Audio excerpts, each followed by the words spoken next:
बेहतर यह होता कि इस देश के लोकतंत्र पर भरोसा है। मान लीजिए किसी संस्था पर आपका आरोप है तो न्यायपालिका पर नहीं ना आरोप है, तो वह बेहतर होता कि आप वहाँ जिरह करते और तथ्यात्मक रूप से देते कि हमको यह परेशानी है, हमको इस मामले में प्रताड़ित किया जा रहा है, तो वो ज़्यादा बेहतर होता। आपके कार्यकर्ता तात्कालिक रूप से जुलूस प्रदर्शन कर सकते हैं, लेकिन उसके नतीजे निकल करके आते बेहतर होता कि आप न्यायपालिका जाते। भाई अब उससे बड़ा बात क्या होगा। जो कांग्रेस पार्टी के प्रभारी माननीय भक्तचरण दास जी, एक दलित समूह के व्यक्ति के बारे में जो टिप्पणी की गई, वह तो कोई राजनीतिक जमीर वाला व्यक्ति को कतई मंजूर हो ही नहीं सकता। अभी कहीं ना उम्मीदवार की घोषणा हुई है और इस संबंध में माननीय मुख्यमंत्री जी ने स्पष्टता के साथ मीडिया को बोल दिया है। राहुल गांधी से ईडी ने पिछले 3 दिनों में कई बार पूछताछ की है और जिसको लेकर बिहार कांग्रेस का प्रदर्शन जारी है। देश के बाहर भी और देश के अंदर भी कई जगहों से खबर निकलकर सामने आ रही है कि राहुल गांधी के समर्थन में लगातार प्रदर्शन किया जा रहा है। ऐसे में जनता दल यूनाइटेड के मुख्य प्रवक्ता नीरज कुमार जी हैं। नीरज जी, लगातार कांग्रेस प्रदर्शन कर रही है, उनका साफ मानना है कि भारतीय जनता पार्टी विरोध के भावने से कार्रवाई कर रही है, बदले के भावने से कार्रवाई कर रही है। महत्वपूर्ण विषय यह है कि ईडी ने अपनी कार्रवाई के तहत कांग्रेस पार्टी के वरीयतम नेता को बुलाया, तो ऐसे मुद्दों पर धरना प्रदर्शन कर करके राजनीतिक संतुष्टि तो मिल सकती है कि हमने राजनीतिक कार्यक्रम कर लिया। बेहतर यह होता कि इस देश के लोकतंत्र पर भरोसा है। मान लीजिए किसी संस्था पर आपका आरोप है तो न्यायपालिका पर नहीं ना आरोप है, तो अगर न्यायपालिका में अगर कोई इस ढंग का मामला आप प्रतिवेदित करते और वकीलों की फौज आपके पास है, आपकी पार्टी में तो उच्च सदन में बहुत सारे लोग भी गए हैं, तो वह बेहतर होता कि आप वहाँ जिरह करते और तथ्यात्मक रूप से देते कि हमको यह परेशानी है, हमको इस मामले में प्रताड़ित किया जा रहा है, तो वो ज़्यादा बेहतर होता। न कि इस ऐसे मुद्दे का राजनीतिकरण करने से आपके कार्यकर्ता तात्कालिक रूप से जुलूस प्रदर्शन कर सकते हैं, लेकिन उसके नतीजे निकल करके आते बेहतर होता कि आप न्यायपालिका जाते। जमीन तलाशने की कोशिश हो रही है क्या बिहार में? नहीं, बिहार में देश भर में हो रहा है ना, देश भर में। अरे भाई, कांग्रेस पार्टी तो लगातार सिमटते जा रही है, तो जहाँ भी जो भी राजनीतिक स्थिति है उसके अनुसार देश भर में ये लोग कर रहे हैं। बिहार में विपक्षी दल भले ही कांग्रेस के समर्थन में नहीं खड़ी उतरी है, लेकिन कहीं ना कहीं गठबंधन उनका रहा है। बात राजद की जाए अन्य दलों की, लालू प्रसाद यादव ने कहा था कि देश में गठबंधन कांग्रेस से रहेगा, बिहार में नहीं रहेगा। इस मामले पर वो भी कुछ बोलने से बचे। वो तो गुड़ खाना है, गुलगुल्ला से परहेज करना है। मतलब गठबंधन रहेगा नहीं भी रहेगा, दोनों बात किससे होगा? मतलब समय के साथ गठबंधन बदलेगा। अरे भाई, अब उससे बड़ा बात क्या होगा। जो कांग्रेस पार्टी के प्रभारी माननीय भक्तचरण दास जी, एक दलित समूह के व्यक्ति के बारे में जो टिप्पणी की गई, वह तो कोई राजनीतिक जमीर वाला व्यक्ति को कतई मंजूर हो ही नहीं सकता है। हमने तो उसी दिन कहा था कि यह पटकथा लिखा गई। अब भक्तचरण दास जी के बारे में जो टिप्पणी की गई, कोई राजनीतिक विरोधी पर भी ऐसी टिप्पणी नहीं करता है और इस ढंग के शब्दों का इस्तेमाल नहीं करता, और अगर करता भी है तो लोग उसको मानते हैं कि हाँ हमसे टंग ऑफ स्लिप हो गया। लेकिन अब तो उनका विषय है, वो क्या करते हैं, गठबंधन नहीं गठबंधन करते हैं, उनका विषय। पिछले दिनों दिल्ली में बड़ी बैठक बुलाई गई थी ममता बनर्जी के नेतृत्व में। गैर कांग्रेसी दल जो पूरे देश में मुख्यमंत्री हैं उनको बुलाया गया था। तेजस्वी ने उसमें शिरकत नहीं की। तेजस्वी की तरफ से एडी सिंह ने शिरकत की थी और उनके मनोज झा ने। तो क्या लग रहा है कि तेजस्वी यादव किनारा कर रहे हैं क्या? नहीं, माननीय ममता बनर्जी जी ने ये बैठक बुलाई, विपक्षी दलों की ये बैठक थी, और ये बैठक में कौन पार्टी शामिल होगा नहीं शामिल होगा, ये उन लोगों के बीच के संवाद का विषय है ना, हम लोग का विषय थोड़ा ही है। विपक्ष भी दो धारा में है क्या? वो तो अभी अधिसूचना जारी हुआ है, अभी तो बैठक शुरुआत हुई है। इसको जिस रूप में आप देखिए। आप लोग किसे वोट करेंगे? भारतीय जनता पार्टी के कैंडिडेट को? अरे अभी कहीं ना उम्मीदवार की घोषणा हुई है और इस संबंध में माननीय मुख्यमंत्री जी ने स्पष्टता के साथ मीडिया को बोल दिया है। तो जब उनका मंतव्य के बाद जनता दल के प्रवक्ता का कौन महत्व है बोलने का?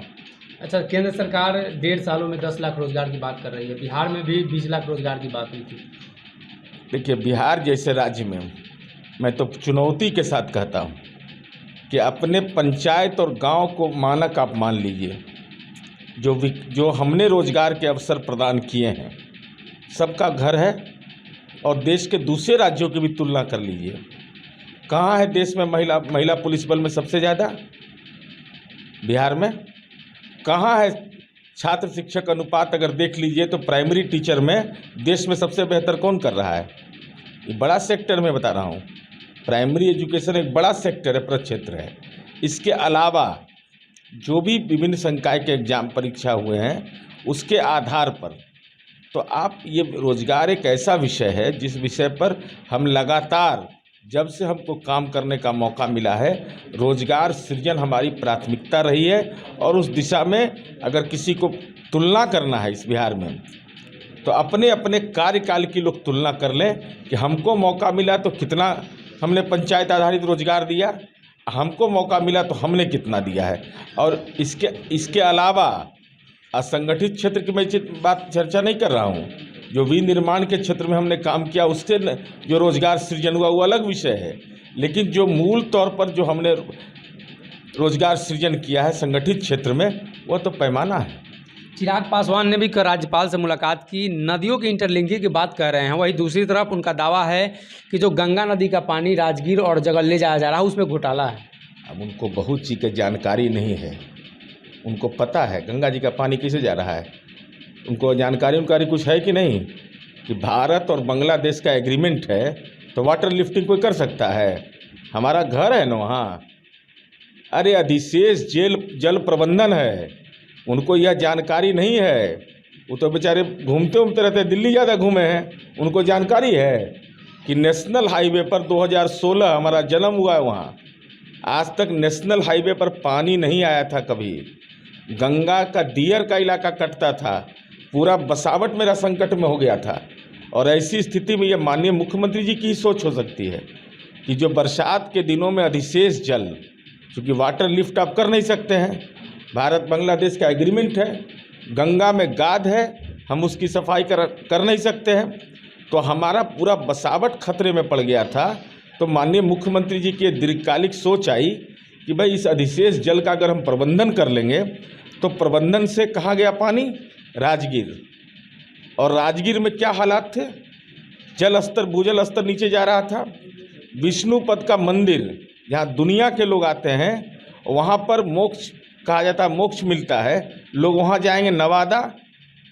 विष्णुपद की भी उन्होंने चर्चा किया है, कहा है कि उसमें सल्फर की संख्या ज़्यादा है और जिससे गंगा का जो पानी जाएगा तो काफ़ी दिक्कत होगा, उससे कई तरह की दवाइयाँ। अब उनको इसका मतलब ये भी जानकारी नहीं है कि वो पानी फिल्टर हो रहा है।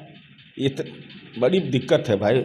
एक बैग आइएगा ना वहाँ से, दिल्ली उल्ली से एक बैग जहाज से उतरिएगा, बोल दीजिएगा अरे वाटर स्टोरेज होता है, हाथीदह में जाकर के कहिए देख लेने के लिए, एक आध बार जाके देख लें उसको, क्या उसका प्रोसेस है, कैसे पाइपलाइन से उसको भेजा गया, कैसे गिरियक के पास उसको उसकी व्यवस्था की गई। जरा सा तकनीकी रूप से आप राजनीतिक तकनीक में लग सकते हैं, लेकिन अब इस सब के बारे में जानकारी अगर लेना है तो स्थल का मुआयना कर लें।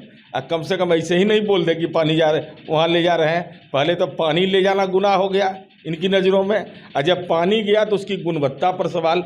अरे यही कारण है, पानी की गुणवत्ता पर आपको आज सोच नज़र आया जब आपकी पार्टी आपके चलते तहस नहस हो गई। और माननीय नीतीश कुमार जी की सोच यही आई कि पूरे देश ने बिहार में जो योजना लागू किया, हर नल जल, यही आर्सेनिक, यही परेशानी जो जल स्तर का था, जिसके चलते लागू किया, तो केंद्र ने इसको लागू कर लिया हमारे मॉडल को। इसलिए हम यह करें, राजनीतिक विमर्श में जब भी हो तो जरा होम वर्क किया करें। हमारे साथ नीरज कुमार जी थे, तमाम सवालों का जवाब इन्होंने दिया। और भी अपडेट्स के लिए जुड़े रहिए हमारे साथ। अगर ये वीडियो पसंद आई और वह बिहार के राजनीति और बिहारियत से सरोकार रखेनी तो सब्सक्राइब बटन दबा के चैनल के सब्सक्राइब कर ली। ओजे एगो घंटी बा, ओकरा बटन दबा देला से कुल सटीक और मारक खबर रुआ मुफ्त में मिल जाई। अगर रुआ पत्रकारिता के हमनी के नया प्रयोग में सहयोग कर चाहतानी तो ज्वाइन बटन दबा दी। पेटीएम नंबर नोट कर ली 9386816700। धन्यवाद।